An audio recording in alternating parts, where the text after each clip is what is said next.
안녕하세요. 언어 영역의 모든 것 쫑쌤입니다. 고3 되는 학생과 학부모님께서 많이 하셨던 질문을 추려서 응답해 드립니다. 첫 번째 질문입니다. 우리 아이는 원래 공부를 잘하는 아이입니다. 고등학교 시절 놀아서 그러는데 아주 조금만 공부하면 금세 오르겠지요? 며칠 공부를 하지 않아도 늘 고등학교 1학년 때까지는 2, 3등급이었어요 라고 말씀 많이 하셔요. 고1 때부터 등급이 많이 낮아져서 저한테 찾아오시는 경우가 상당히 많았습니다. 그러면 저 역시도 저의 역사를 같이 설명해 드립니다. 어머님, 저도 중학교 때 전교 4등하고 고등학교 1학년 60명 중에 40등 했습니다 라고 말씀을 드려요. 제가 말씀드리고 싶은 상황은 뭐냐, 중학교와 고등학교 시험은 스타일이 다르다는 거 이미 알고 계시고요. 특히 고1과 고2 수준 차이 많이 납니다. 고3 시험은 또 확 다르죠. 방학에 맞추어 타이트하게 좀 준비를 하시고요. 고3 모의고사 스케줄에 맞춰서 공부를 조금 시켜야 합니다. 즉, 원래 공부를 잘했다 못했다 그리 중요하지 않습니다. 지금 당장 이 학생이 어떻게 준비하는가에 따라 등급이 달라지는 게임이니 과거를 버리세요. 자, 두 번째 질문입니다. 한국어인데 언어 영역이 어렵나? 많이 읽고 많이 풀면 1등급이 나오지요? 라고 많이 물어보세요. 그때 이제 그해 물수능이다. 물수능의 표시는 파란색으로 저희가 표현을 합니다. 즉, 등급컷이 높게 나와 쉬운 수능이다. 이러면 어느 정도 가능한 전략입니다. 2017년 전에는 문학 문제가 작품의 포괄적 내용을 묻는 문제로 답이 쉽게 보였고요. 독서의 경우는 글이 되게 짧고요. 한 페이지를 넘지 않았어요. 그 짧은 지문에 관련한 문제가 4개로 시간에 맞춰 많은 양을 풀다 보면 글이 구조화가 머릿속에 금세 보여요. 그래서 단어를 찾고 바로 찾아서 질문의 응답을 바로바로 찾았습니다. 글의 내용을 해석할 필요가 없었어요. 그런데 제 문제는 2018년입니다. 2018년 모의고사 살펴보시면 한 페이지가 넘는 독서와 문화작품들이 등장하기 시작했고요. 한 지문에 6개의 질문이 쏟아지기 시작했어요. 즉, 글의 배경 지식이 어느 정도 필요하다는 말입니다.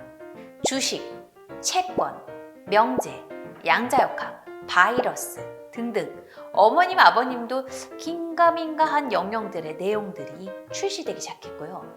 문학은 너무 사람들이 많이 풀다 보니, 즉 학생들이 양치기가 돼버리니 더 깊고 세밀하게 물어보기 시작했습니다. 글의 배경 지식이 조금 넓고 깊고 동시에 빨리 읽는 연습이 요즘은 필요하다는 말입니다. 그러므로 많이 풀기만 한다면 어느 순간 한계가 올 수밖에 없습니다. 세 번째 질문입니다. 우리 아이는 2등급에서 4등급 왔다 갔다 해요. 2등급도 맞았어요. 그날 아파서 시험을 좀 망쳤는데요. 우리 아이 2등급이에요. 2등급 맞죠? 이렇게 많이 물어보세요. 어머님, 그리고 학생 여러분, 본 시험에서 아프거나 컨디션 문제로 망쳤다. 그러면 망친 거죠. 죄송하지만 책임은 본인이 지게 되어 있습니다. 2021년 수능을 치르던 중 감독관의 실수로 종을 일찍 쳤는데요. 학교의 실수에 책임을 묻지 않았죠. 우리 아이의 시험과 성적 그리고 컨디션은 실은 가족의 몫이고 본인의 몫입니다. 하여 시험 보기 2주 전에는 아이와 싸우지 마시고 집 나가게 하지 마시고요. 이 영상 보는 학생아, 너 때문에 시작된 일이니 정신 차리고 제발 시험 보기 전에 딴짓 안 했으면 좋겠어요. 4등급과 2등급은 큰 차이입니다. 잘 본 시험과 못 본 시험지를 펼쳐서 아이가 어느 파트에 공통적으로 틀렸는지 확인하시고요. 공통 파트 그리고 공통의 문제 유형을 틀렸다면 이는 회생이 가능하다. 이 아이가 진짜 컨디션이 그날 안 좋았다. 이렇게 볼 수 있을 것 같아요. 완전 두 시험지가 각기 다른 파트다. 그런데 다 다양하게 틀렸다면 이거 이머전시 상황입니다.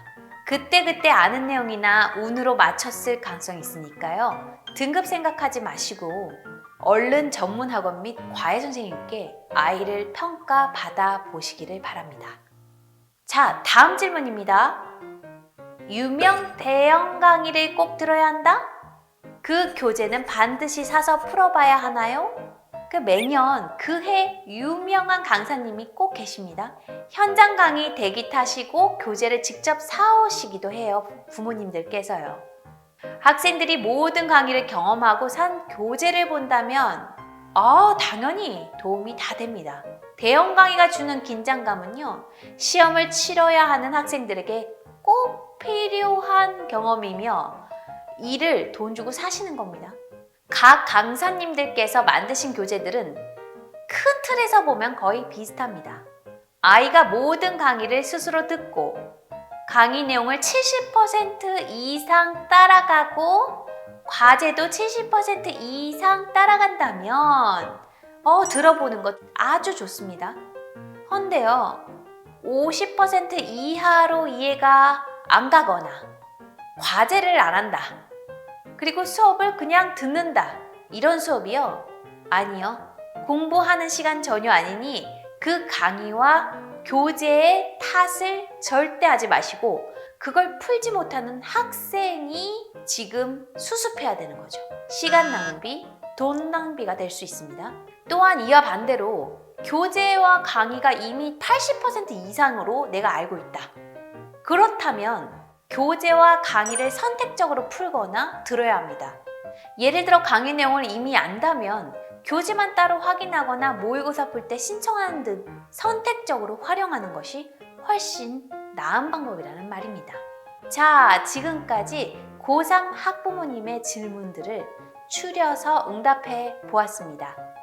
또 궁금한 사항이 있으실 거예요. 있으시다면 질문 주시고요. 그 질문 중에 추려서 응답해 드리겠습니다. 지금까지 언어 영역의 모든 것 쫑쌤이었습니다. 구독, 좋아요 눌러주세요.